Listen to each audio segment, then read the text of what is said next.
बीवी बच्चे उसको भी देखना होता, उसकी एक जिम्मेवारी है। तो मेरा भी इकलौता लड़का था जो बीएससी सेकंड ईयर में पढ़ रहा था, इन्होंने अचानक उसकी हत्या करा दी।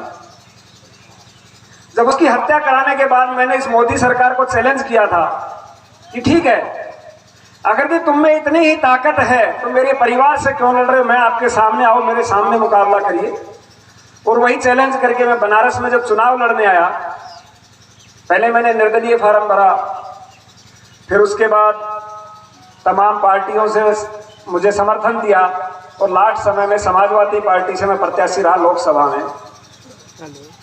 और जो आज हमारी देश की सत्ता पे बैठे हैं, एक डरपोक प्रधानमंत्री कहूंगा जो एक छोटे से सिपाही से डर के भाग गया और उन्होंने मेरा पर्चा खारिज कराया। मैं तो उसी दिन मानता हूं कि ये हार गए थे मुझसे, वरना एक आम सिपाही और एक इतने जो कहते थे कि प्रधानमंत्री मोदी जी बड़े ताकतवर हैं, इतने ताकतवर थे तो चुनाव लड़ना था, चाहे मुझे 4 वोट मिले, इससे कोई मतलब नहीं था। लेकिन उनमें ताकत थी, क्योंकि लड़ाई वहां पर जो ये चौकीदार बन के फिरते थे, तो असली और नकली की लड़ाई हो गई थी कि असली चौकीदार देश का कौन है और नकली कौन है, यही ट्रेंड चला था। तो उससे घबरा के उन्होंने मेरा पर्चा खारिज किया। उसके बाद से लगातार इस मुहिम को हम चला रहे हैं। जैसे माननीय विधायक जी ने किसान बिल के बारे में बताया, शायद आप लोग इतना नहीं जानते हो उसके बारे में, जिसके प्रमाण शायद आप लोगों को नहीं पता है। अब पूरी सभा में मैं 1-2 सवाल जब आपसे पूछूंगा, आप ताज्जुब कर जाओगे कि आपके पीठ के पीछे हो क्या रहा है।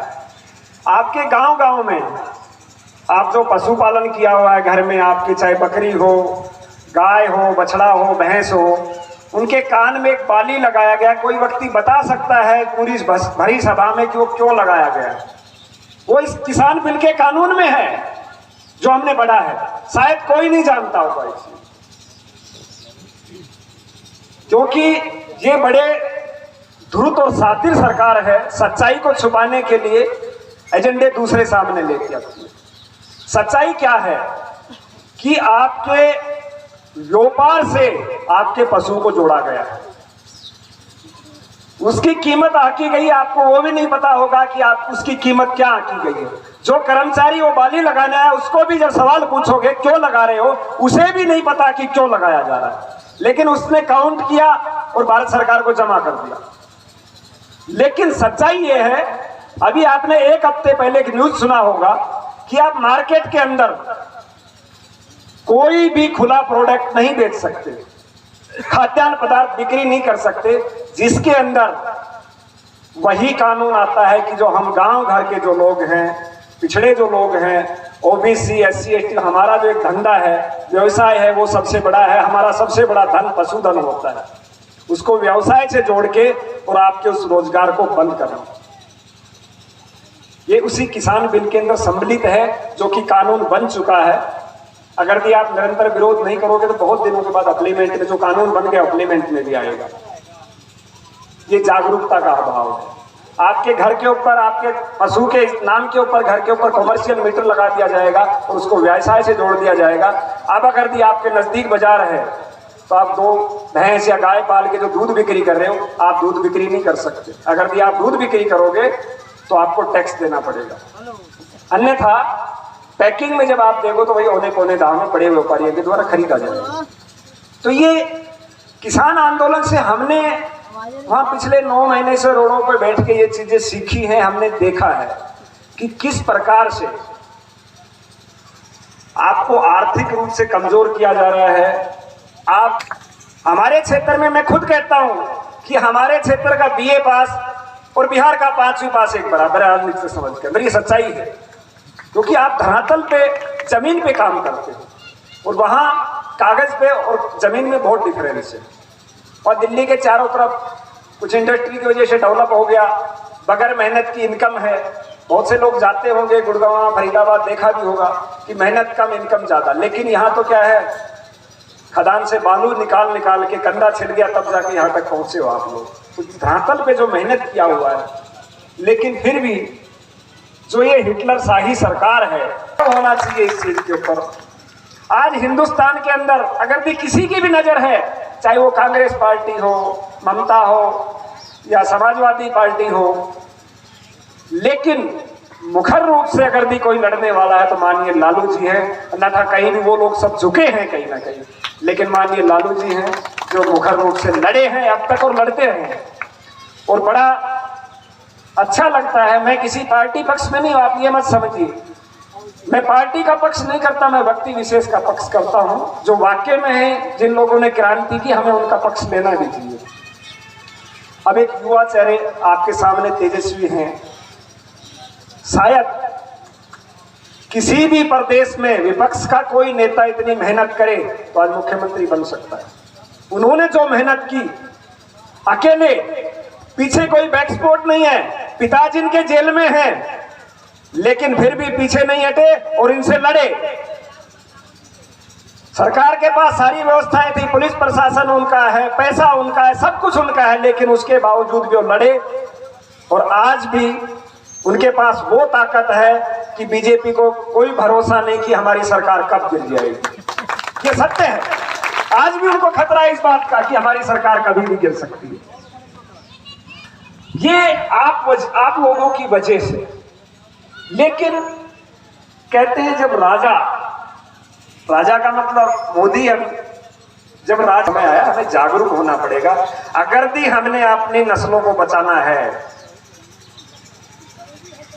तो जब तक पूरे हिंदुस्तान को इस बीजेपी सरकार को उखाड़ के नहीं फेंक दे, अपनी नस्ल को हम नहीं बचा सकते। ये नहीं है कि मैं बीजेपी के खिलाफ इसलिए कह रहा हूं, ये सत्य है। जो हमें सबसे बड़ा रोजगार देता था रेलवे, सब जानते हो बिक्री हुआ। फर्ज और मेरा दायित्व बनता है कि सबसे पहले मैं अपनी समाज को बदलूं, उसके बाद देश को बदलूंगा। जब मैं अपनी जात को बदल लूंगा तो देश अपने आप बदल जाएगा, जगत भी अपने आप बदल जाएगा। हर व्यक्ति, हर समाज इस पे जागरूक हो तो वो दिन दूर नहीं, देश भी बदल जाएगा और पूरा जगत भी बदल जाएगा। तो हमारी एक बहुत पुरानी मांग है, जिसने सुना होगा आपने, अहीर रेजिमेंट। बड़ा सोचने का विषय है। आप दूसरे विश्व युद्ध को देख लीजिए, सबसे ज्यादा शहादत दूसरे विश्व युद्ध में भी अहीरों की रही है। आईएनए जो बनाई थी नेताजी ने, उसके अंदर भी सबसे बड़ी संख्या अहीरों की रही है।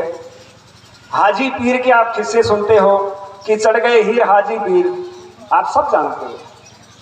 उसके बाद रेजांगला के अंदर चाइना की तरफ से बताया गया, भारत सरकार ने बाद में माना, चाइना की तरफ से अहीरों की, वो वीर अहीरों की गाथा चाइना ने सुनाई, जो दुश्मन देश था।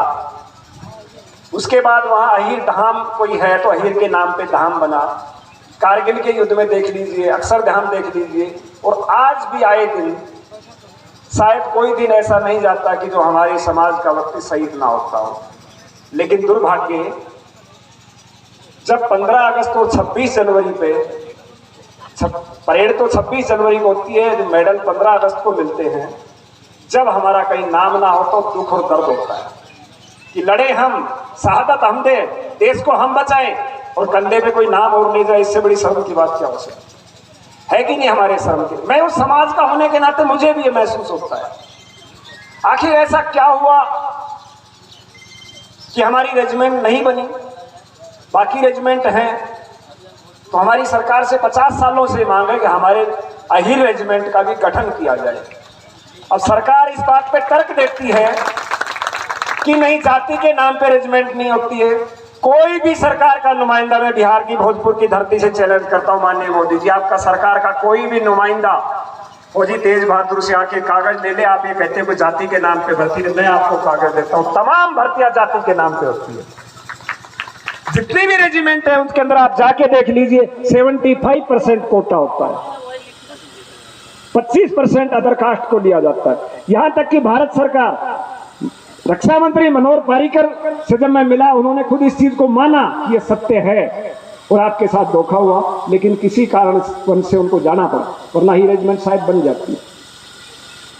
अगर यदि ऐसा नहीं है, हमें संविधान ने तो समानता का अधिकार दिया है, जबकि फौज के अंदर नहीं होना चाहिए ऐसा, लेकिन फिर भी हो रहा है। अगर भी आप हमारी रेजिमेंट नहीं बना सकते तो तमाम जितनी रेजिमेंटें बने, इनका भी नाम आप भगत सिंह लिख दीजिए, नेताजी सुभाष चंद्र बोस, हमें कोई ऐतराज नहीं। जब एक राष्ट्रपति दलित हो सकता है, लेकिन राष्ट्रपति की गार्ड में दलित नहीं हो सकता। बताइए ये कौन सा नियम है? एक राष्ट्रपति पिछड़ा हो सकता है लेकिन उसकी गार्ड में पिछड़ा नहीं हो सकता। ये आप नियम कहां से बनाए? ये रेजिमेंटें जो बनी थी उन लोगों की बनी थी, उस व्यवस्था जब थी। रेजिमेंटों का गठन सन 1943 में हुआ था। जब इसका गठन होने लगा उससे पहले हमारे जितने भी अहीर समाज के लोग थे उन्होंने आईएनए ज्वाइन कर लिया था और अंग्रेजों से बगावत कर दी थी देश के लिए। तो क्या हमने इसको देश को आजाद करा के क्या कोई गुनाह किया है? हम देश की आजादी के लिए लड़े और फिर भी नाम हमारा नहीं, इसका दर्द है। लेकिन अभी हमने सरकार को चेतावनी दी है।